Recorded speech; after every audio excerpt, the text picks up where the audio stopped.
Welcome to the Content Amplified podcast, brought to you by Masset. Our goal is to help you get more from your marketing content. Each episode is a 10 to 15 minute interview with industry experts that share amazing insights to help you squeeze as much juice from your content as you possibly can. Here's today's interview. Welcome back to another episode of Content Amplified. Today I'm joined by Spencer. Spencer, welcome to the show. Thanks, Ben. Happy to be here. Yeah. Spencer, I'm excited for the conversation. It's going to be a lot of fun. It's going to be very tactical, very informative for people looking at ways to improve their content. But before we dive into it, let's get to know you a little bit. Tell us about your background, your work history, and then our favorite question: what do you love about content and marketing?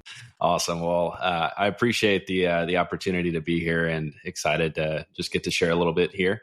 My background, I started out at an ad tech company working very operationally with customers. And so we worked with agencies and brands, about 1,500 to 2,000 agencies and brands worldwide. And my job was just to service them with our advertising technology. And so I grew up in that and eventually moved into a team management role, overseeing part of a region for our company. And at that point, that's where our marketing head reached out and said, hey, you went to school for marketing. You've done a lot of marketing on the side, for fun, and you know this business well. And so we'd love to build out this content marketing program. It's something that the business needs. And I said, are you sure? Me, right? And he said, yeah, you. And so I said, okay. And I moved on over, made that career pivot, and really started to figure out this whole nebulous idea of what is content marketing. And really when I moved over, my goal was just to take my learnings of how that company, operated and what our key benefits were from hearing that firsthand from sales and from clients, and then taking that into corporate marketing. And so, that started out with just very standard blog content, website content, but it really branched into a lot of different things like social media. I oversaw some of our paid media, just various things, email marketing. And so learning, what it is that content marketing is and how that plays into the business as a whole is really honestly my biggest takeaway from that role. I've since moved into a new company, a startup out of Austin, Texas in March of this year. And I'm overseeing the marketing department there as a team of one. And so content marketing is now a part of my job rather than the whole of my job. And so I guess to answer your last question, content marketing, what is it and how does it play into everything with the business? I think content marketing is really the engine that drives the marketing forward for the company.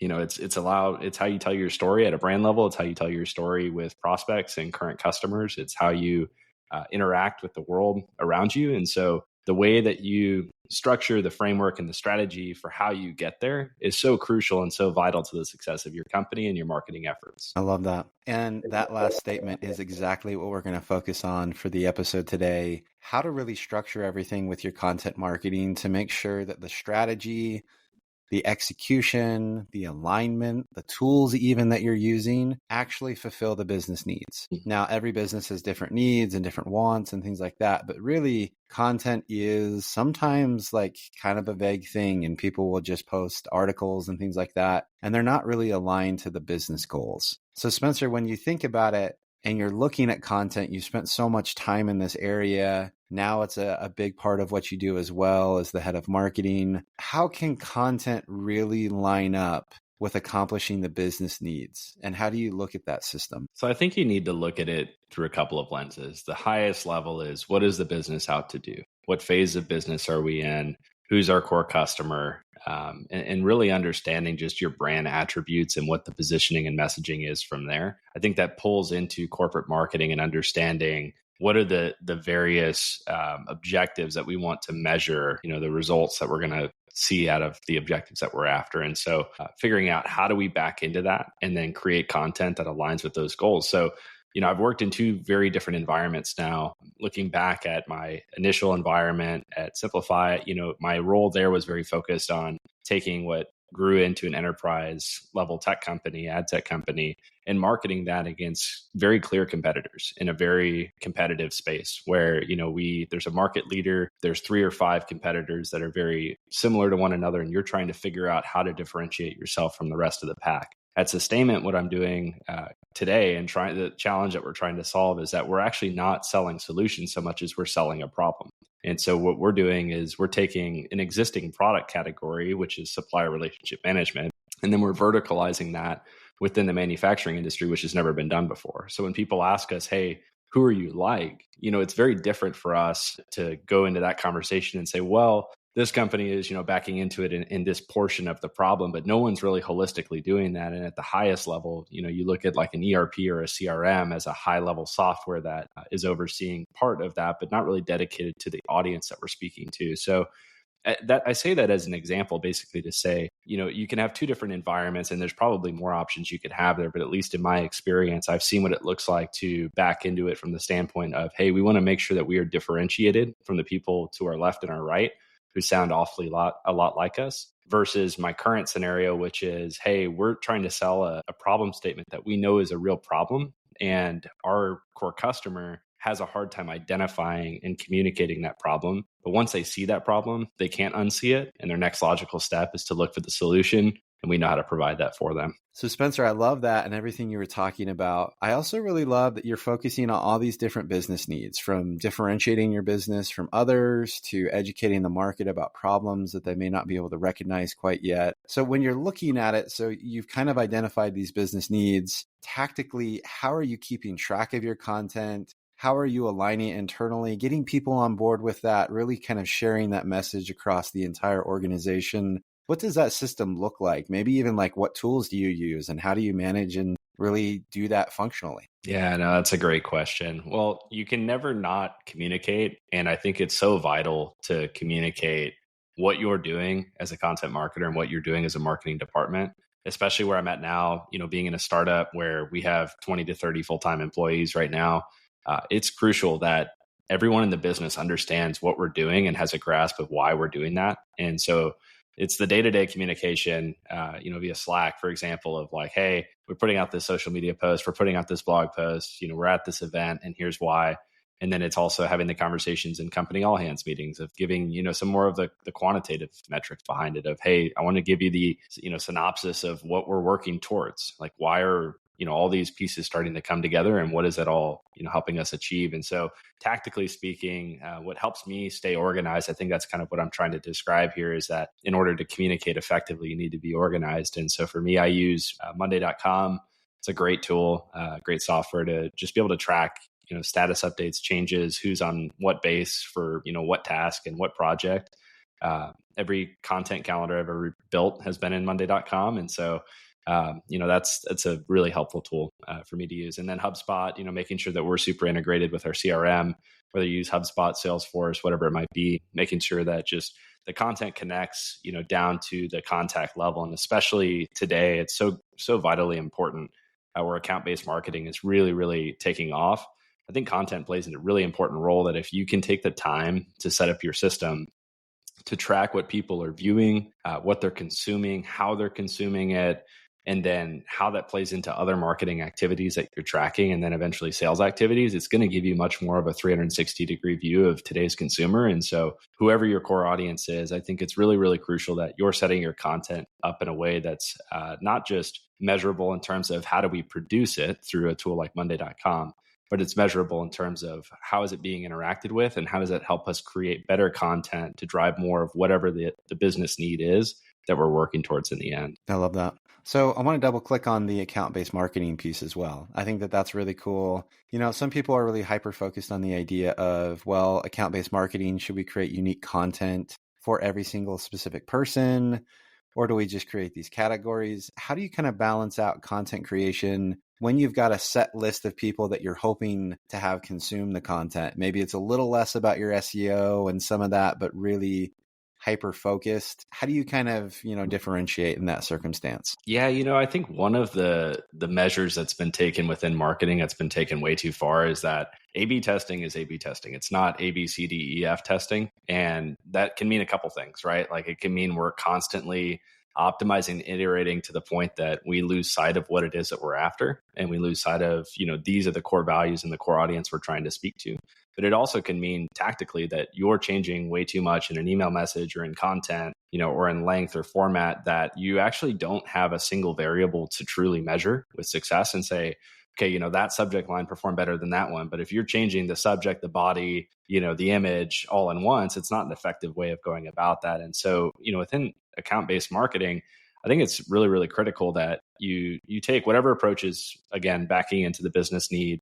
I think I'll be real candid. I think account-based marketing is really difficult right now. I think that there's a lot of tools out there that tell you that they can do things that they probably can't. I think a lot of account-based marketing actually can be built within your CRM, and that's what we've done is built it within HubSpot. So we don't use an external software for that, but it requires a lot of time and alignment between sales and marketing to understand what are the pain points that the consumer has that you're trying to get after? What is it that you solve for? And then who is that person within the organization? Are they a change leader? Are they someone that's going to help coach us and encourage us towards, a point of sale and then retention? Is this a potential blocker within the organization that is unrelated to the deal or to the relationship, or even, maybe has thoughts that we need to overcome, some barriers that we need to overcome with them? And so figuring out who are those players within the relationship and what are their pain points that we solve for is really, really critical. And then how you measure that. Again, I say, we do it in HubSpot through some custom dashboards that we've set up in properties, but I just think it's crucial that people have a system for that. I love that. So internal alignment, I think, is one of the most interesting subjects when it comes to content marketing. There is a variety of different businesses. There's the age-old marketing versus sales issues that certain businesses have, and other certain businesses have figured out completely how to get them aligned. You already mentioned the relationship with sales. How do you really align the ideation, creation, reporting, the full cycle of content with internal stakeholders, getting their input, getting their feedback? How do you do that tactically? What meetings do you hold? What communication do you have?